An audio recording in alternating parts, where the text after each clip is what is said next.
Hello friends, my name is Manisha Kasar आणि माझ्या YouTube चॅनलवर आपल्या सर्वांचे स्वागत आहे. मागचे लेक्चर व्हिडिओमध्ये आपण सायन्स पार्ट 1चे 3rd chapter chemical reaction and इक्वेशनचा फर्स्ट लेक्चर बघितला होता. यामध्ये आपण काही बेसिक गोष्टी बघितल्या की physical changes and chemical changes काय असतात, त्यांच्यातले परिवर्तन, बरेच एक्झाम्पल फिनॉमिना असे बघितले. त्यानंतर 5 ॲक्टिव्हिटीज ते करून बघितले ज्यामध्ये आपल्याला वेगवेगळ्या प्रकारचे रासायनिक अभिक्रिया बघायला भेटले. तर आजच्या या व्हिडिओमध्ये आपण स्टार्ट करणार आहे.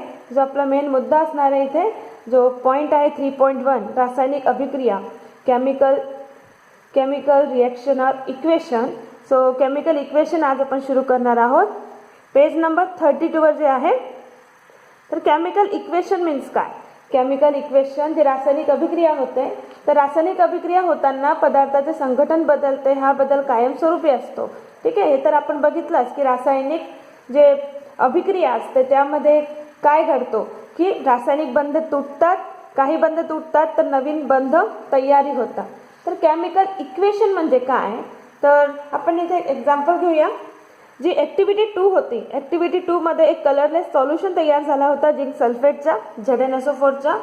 जो तयार झाला होता ब्लू सॉल्युशन जो सल्फेट कॉपर सल्फेटचा, त्यामध्ये झिंक डस्ट चे क्रिया स्वरूप आपल्याला colourless solution of zinc sulphate असा मिळाला होता ॲज प्रोडक्ट. ही इक्वेशनला जर आपण वर्ड्समध्ये लिहिली तर असं लिहिता येणार aqueous solution of copper sulphate. Aqueous solution of copper sulphate म्हणजे कॉपर सल्फेटचा जली विलियन जो ब्लू कलरचा असतो प्लस झिंक डस्ट, त्यामध्ये झिंक डस्ट टाकले असता aqueous solution of zinc sulphate and plus copper मिळतं. जलीय द्रावण झिंक सल्फेटचा जो रंगहीन होता त्यासोबत कॉपरचे प्रेसिपिटेट खाली मिळाले होते. ही इक्वेशनला नंबर 1 दिला आहे या ठिकाणी. तर ही जी इक्वेशन आहे ही याला म्हणणार word equation. This simple way of representing a chemical reaction in words is called a word equation. याला म्हणणार शाब्दिक समीकरण. यानंतर जर ह्या वर्ड इक्वेशनला आपण अजून लहान केलं a further condensed by using chemical formula. या ठिकाणी आपण केमिकल फॉर्म्युला यूज करणार म्हणजे कॉपरच्या जागेवर Cu, कॉपर सल्फेटच्या जागेवर CuSO4 Zn झिंक आणि झिंक सल्फेटच्या ऐवजी ZnSO4 यूज करणार आणि कॉपरच्या जागेवर Cu. तर हा असणार representation of chemical reaction in a condensed form using chemical formula is called as the chemical equation. म्हणजे रासायनिक सूत्रांचा वापर करून रासायनिक अभिक्रियेची संक्षिप्त स्वरूपात केलेली मांडणी म्हणजेच रासायनिक समीकरण होय. In the above equation, copper sulfate CuSO4 and zinc are reactant. CuSO4 and Zn are reactant. यांची क्रिया आपण करून घेतली. आपण जे पदार्थ घेतले क्रियासाठी ते घेतले होते यांना म्हणतात रिएक्टंट, अभिकारक, ज्यांची क्रिया होते आपसात. They react with each other to form copper particles Cu and a solution of colorless zinc sulfate ZnSO4. यांची क्रियास्वरूप आपल्याला कॉपर पार्टिकल मिळाले Cu ओनली, हे बघा Cu, आणि ZnSO4चा रंगहीन द्रावण मिळाला. The ionic bond in the reaction CuSO4 breaks. CuSO4चे आयोनिक बॉन्ड तुटले म्हणजे काय? Cu वेगळा झाला आणि SO4 वेगळा झाला. मग SO4 जुळला Zn ला आणि द Zn आणि SO4 मधले नवीन बंध तयार झाले. Ionic bond in the product ZnSO4 is form during the reaction. म्हणजे काय होतं केमिकल इक्वेशनमध्ये की केमिकल रिएक्शनमध्ये कधीही जुने रासायनिक बंध तुटतात. म्हणजे जुने कोणते जे आपले रिएक्टंट आपण घेतलेलं आहे त्याचे रासायनिक बंध तुटतात आणि नवीन रासायनिक बंध तयार होतात जे काही आपल्याला प्रोडक्टमध्ये बघायला भेटतात. Writing a chemical equation.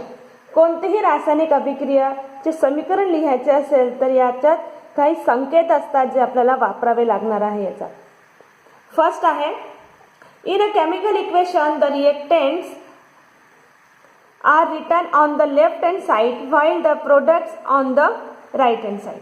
कोणतेही रासायनिक अभिक्रियामध्ये डाव्या बाजूला नेहमी अभिक्रियाकारके लिहितात तर उजव्या बाजूला उत्पादित लिहितात. लेफ्ट अँड राईट मध्ये फरक आहे. लेफ्ट हँड साईडला रिएक्टेंट जे काही आपल्याला क्रिया करून घ्यायचं आहे ते जे आपण टेस्ट ट्यूबमध्ये किंवा बीकरमध्ये घेतो ज्यांचं आपल्याला रिएक्शन करून घ्यायची असतात ते.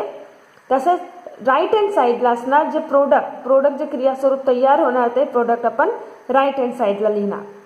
And arrow heading towards the products is drawn in between them. दोघांच्या मध्ये एक एरो ड्रॉ केलेला असतो. This arrow indicates the direction of the reaction. मग या एरोची जी डायरेक्शन असेल तो त्याच्या एरो हेडवरून लक्षात येईल. ज्याकडे एरो हेड असेल म्हणजे ती रिएक्शनची डायरेक्शन असेल. जे एरो हेड नेहमी प्रोडक्टकडे असतो. ठीक आहे. Point 2. If the reactants or products are 2 or more, they are linked with a plus sign in between them. जर अभिकारके 2 किंवा 2 पेक्षा जास्त असेल किंवा प्रोडक्ट उत्पाद हे 2 किंवा 2 पेक्षा जास्त असेल तर त्यांच्यात आपसात प्लस साईनने त्यांना जोडलेला असतो. प्लस साईन लावावा लागतो. For example, in the equation 2 a plus sign is drawn in between the reactant CuSO4 and Zn. Equation number 2 मध्ये CuSO4 अँड झिंक मध्ये CuSO4 अँड झिंक याच्यामध्ये प्लस साईन यूज केला होता. तसेच प्रोडक्टमध्ये सुद्धा 2 प्रोडक्ट होते म्हणून ZnSO4 आणि Cu त्यांच्यामध्येही प्लस साईन यूज केलेला आहे. Point 3. To make the chemical equation more informative the physical states of the reactants are indicated in the equation.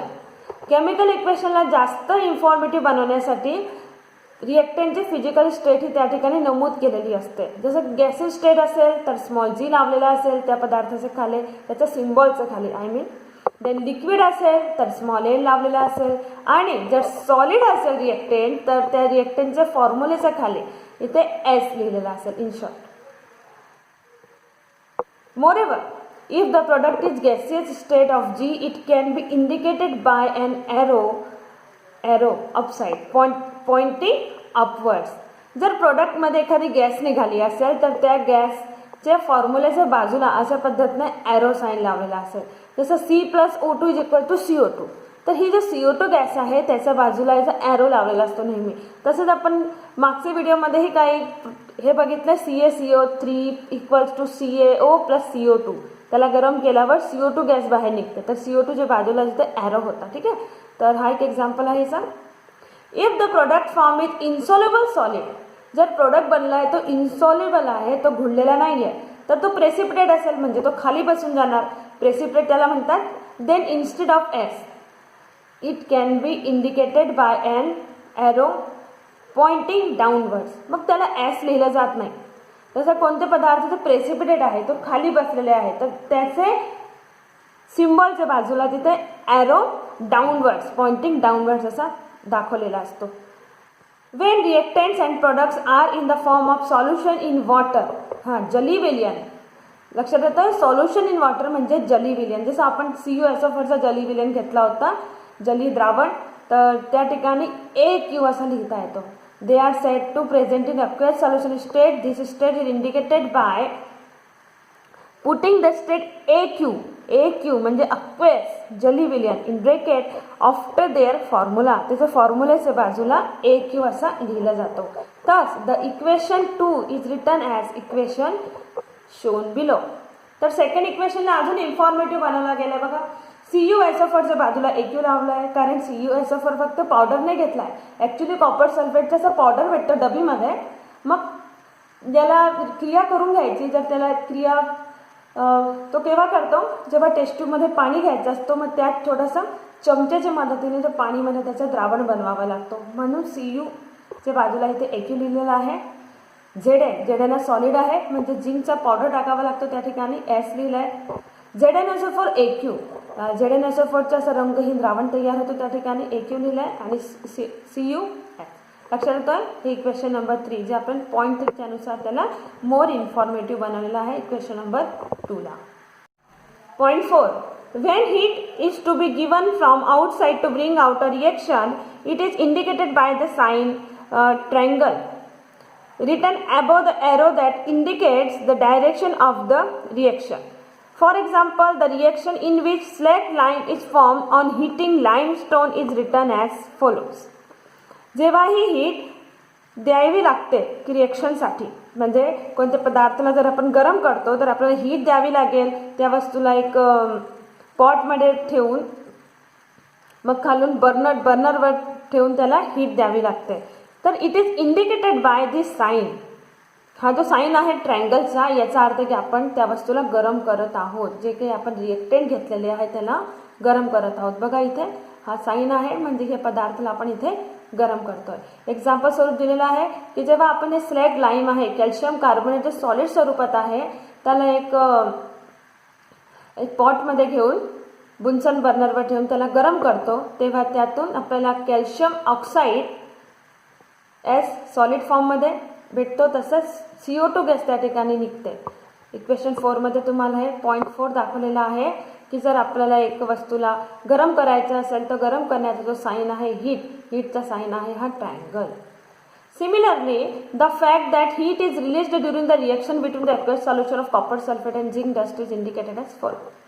कधी रिएक्शनमधून उष्मा निघत असेल, हीट बाहेर निघते, तर त्यावेळेस ती हीटचा नोंद अशा पद्धतीने केली जाते. शेवटी हीट लिहावा लागतो. ही हीट प्रोडक्ट बनल्यानंतर त्यातून निघालेली असते. जेव्हाही आपण कॉपर सल्फेटचे जलीय द्रावणमध्ये झिंक पावडर मिक्स करतो, तेव्हा ZnSO4 चा सोल्युशन तयार होतं रंगहीन, आणि कॉपर हा खाली बसून जातो. ठीक आहे. आणि त्यामध्ये हे टेस्ट ट्यूब जी आहे ती गरम होऊन जाते. का? कारण इथून हीट लिबर्टेड झाली, हीट रिलीज झाली आहे. हा हीट जो रिलीज झाली त्याची ही नोंद इथे लास्टमध्ये केली जाते. Point 5. It is necessary to fulfil certain conditions like specific temperature, pressure, catalyst etcetera to bring about some reactions. काही रिएक्शन्समध्ये अजून काही विशेष कंडिशन असते, ज्या वेळेस रिएक्शन होते त्यासाठी काही पर्टिक्युलर कंडिशन असेल तरच ती रिएक्शन कंप्लीट होते. जसं एक स्पेसिफिक टेम्परेचर दिलेलं असेल किंवा इतकं प्रेशर लावायचं आहे तरच ती क्रिया होईल, तर तो प्रेशरची जी नोंद आहे ती पण करावी लागते. एखादा कॅटलिस्ट असेल, उत्प्रेरकची उपस्थितीमध्ये जर क्रिया होत आहे तर ती कॅटलिस्टची सुद्धा तिथे माहिती द्यावी लागते. तर अजूनही काही गोष्टी आहेत ते सुद्धा त्यामध्ये मोर इन्फॉर्मेटिव्ह बनवण्यासाठी तिथे नोंद केली जाणे आवश्यक आहे. This conditions are indicated below or above the arrow indicating the direction of the reaction. मग ही सर्व माहिती त्या जो एरो आहे, एरोच्या वरती किंवा खाली असं लिहिलं जातं. जर प्रेशर असेल, प्रेशर किती आहे तर ते प्रेशर लिहिता येतो. टेम्परेचर समजा 60 डिग्री सेंटीग्रेड आहे तर 60 डिग्री सेंटीग्रेड लिहू शकतो. किंवा एक कॅटलिस्ट आहे तर कॅटलिस्टची सुद्धा माहिती त्या ठिकाणी इथे लिहू शकतो. For example, the reaction of a vegetable oil takes place at the temperature 60 degree centigrade with hydrogen gas in the presence of nickel catalyst and is written as follow. ही जी क्रिया आहे ज्यामध्ये व्हेजिटेबल ऑइल आहे, जो आपला खाद्यतेल आहे, त्याला hydrogen गॅसमध्ये mix केला जातो, पण तो डायरेक्ट मिक्स होणार नाही. 60 डिग्री सेंटीग्रेड टेम्परेचर असावं लागेल. त्यासोबत निकेल जो कॅटलिस्ट आहे त्याची उपस्थितीही असेल, तेव्हा ही क्रिया म्हणजे त्या ठिकाणी पॉसिबल होते. इक्वेशन नंबर 6 यामध्ये सर्व माहिती नमूद केलेली आहे. बघा, vegetable oil liquid form plus hydrogen gas, एरोवरती 60 डिग्री सेंटीग्रेड लिहिलेला आहे, अँड Ni निकेल कॅटलिस्ट. त्यानंतर उत्पाद बनलेला आहे वनस्पती घी सॉलिड फॉर्ममध्ये. लक्षात येतोय की आपल्याला कोणतेही इक्वेशनला मोर इन्फॉर्मेटिव्ह बनवण्यासाठी या ठिकाणी आपण जो रिएक्टेंट आहे आणि जे प्रोडक्ट आहे त्यांची फिजिकल स्टेट लिहिली, तसेच इथे टेम्परेचर लिहिलं आहे, इथे कॅटलिस्ट उपस्थित आहे, मग त्याचीही माहिती इथे दिलेली आहे. त्यानंतर पॉईंट नंबर 6. हा 6 पॉईंट म्हणतो की special information on names of reactant or product are written below their formula. For example, copper on reaction with concentrated nitric acid gives reddish colour poisonous nitrogen dioxide gas. की जेव्हा आपण nitric ॲसिडचं aqueous सॉल्युशनची क्रिया कॉपरशी करून देतो, तेव्हा copper नायट्रेटचं aqueous solution तयार होतं. त्यासोबत नायट्रस ऑक्साईड ही जहरीली गॅस तयार होते आणि पाण्याचे 2 मॉलिक्यूल तयार होतात. हे सर्व लिहिण्यासाठी इथे या ठिकाणी आपल्याला फिजिकल स्टेट लिहावी लागली. Copper S aqueous solution Gl concentrated. हे सर्व कॉन्सन्ट्रेट का लिहिलं आहे, कारण ही सुद्धा माहिती आहे की आपल्याला नायट्रिक ॲसिड कसा घ्यायचा. नायट्रिक ॲसिड आपल्याला लॅबोरेटरीमध्ये बॉटलमध्ये भरलेला असतो, पण फक्त या ठिकाणी कॉन्सन्ट्रेट आणि डायल्यूट असे 2 बॉटल असतात. मग त्यापैकी कोणता यूज करायचा आहे तर तो कॉन्सन्ट्रेशनसुद्धा इथे नमूद केलेला आहे. However on reaction with dilute nitric acid, जर हा नायट्रिक ॲसिड डायल्यूट असेल तर प्रोडक्ट नायट्रिक ऑक्साईड फॉर्म होतो. बघा, जो नायट्रोजन डायऑक्साईड गॅस होता त्या ठिकाणी इथे नायट्रिक ऑक्साईड गॅस तयार झालेली आहे. म्हणजे रिएक्टंटवर डिपेंड करतो की आपण कॉन्सन्ट्रेटेड घेतला आहे का डायल्यूट घेतला आहे, त्यानुसार प्रोडक्टही वेगवेगळा बनू शकतो. यानंतर एक छोटीशी ॲक्टिव्हिटी दाखवलेली आहे. ही फुल ॲक्टिव्हिटी तुम्हाला लास्ट इयरही होती. याचा उद्देश असा आहे, तुम्हाला दाखवायचं आहे की द्रव्यमान अक्षयतेचा सिद्धांत आहे की कोणतेही केमिकल रिएक्शन होत असताना आपण जितकेही द्रव्यमान असलेल्या रिएक्टंट घेतो, अभिकारकचं जितकं वस्तुमान घेत असतो तोच वस्तुमानमध्ये आपल्याला इथे प्रोडक्टही भेटत असतो. म्हणजे तुम्ही खाली बघा, स्टार्टिंगला जो sodium chloride with silver nitrate घेतलेला आहे त्याचं वजन केलं आहे. सिल्वर नायट्रेट इथे भरलेला आहे टेस्ट ट्यूबमध्ये आणि सोडियम क्लोराईड सॉल्युशन हा बीकरमध्ये घेतलेला आहे. अजून हे दोघे वेगवेगळे आहे, मिक्स झालेले नाही. तर यांचं वस्तुमान आहे, टोटल वस्तुमान आहे 300.23 ग्रॅम. ठीक आहे. यानंतर जेव्हा रिएक्शन झाली, बघा यांना मिक्स केलेलं आहे, दोघी वस्तूला मिक्स केलेलं आहे म्हणजे यांची रिएक्शन झाली. इथे हे जो वरती कॉक बसवलेला आहे म्हणजे बाहेर जाणार नाही, मधला जो पदार्थ आहे तो मध्येच राहणार. आणि याला हलवलं आहे तिरपा केल्याने टेस्ट ट्यूबमधला जो लिक्विड आहे तो बाहेर आलेला आहे आणि जो सोडियम क्लोराईडमध्ये सिल्वर नायट्रेट सॉल्युशन मिक्स झाल्याने इथे क्रिया झाली. आणि क्रियानंतर परत याचा जो इथे रंगहीन द्रावण तयार झाला आहे त्याचं वजन घेतला तर तो वजनसुद्धा 300.23 ग्रॅम आलेला आहे. याचा अर्थ असा की जो द्रव्यमान आहे तो अक्षय असतो. रासायनिक अभिक्रियाचे आधी तसेच नंतर वस्तुमानमध्ये कोणताच फरक येत नाही. याचा एक अर्थ हे पण आहे की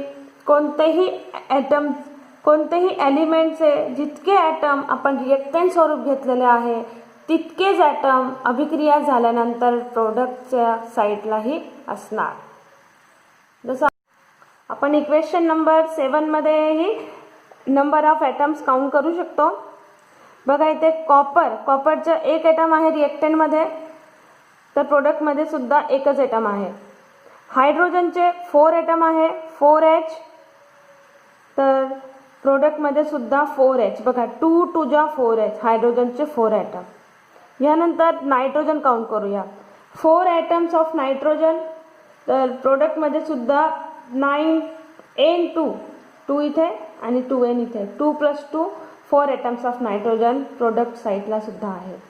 लास्टली आपण बघणार ऑक्सिजनचे 4 × 3 = 12 ॲटम्स आहे रिएक्टंटमध्ये तर प्रोडक्टमध्ये 3 × 2 = 6, 2 × 4, 6 + 4 10 and 2O 12. लक्षात येतोय, इथे बी 12 आहे आणि इकडे पण 12 आहे. म्हणजे जितकेही ॲटम एखाद्या एलिमेंटचे जितकेही ॲटम लेफ्ट हँड साईडला आहे रिएक्टंट पार्टला आहे तितकेच ॲटम राईट हँड साईडला प्रोडक्ट साईडला पण असणार. यालाच आपण अशी इक्वेशन जी बॅलेन्स्ड आहे असं म्हणू शकतो.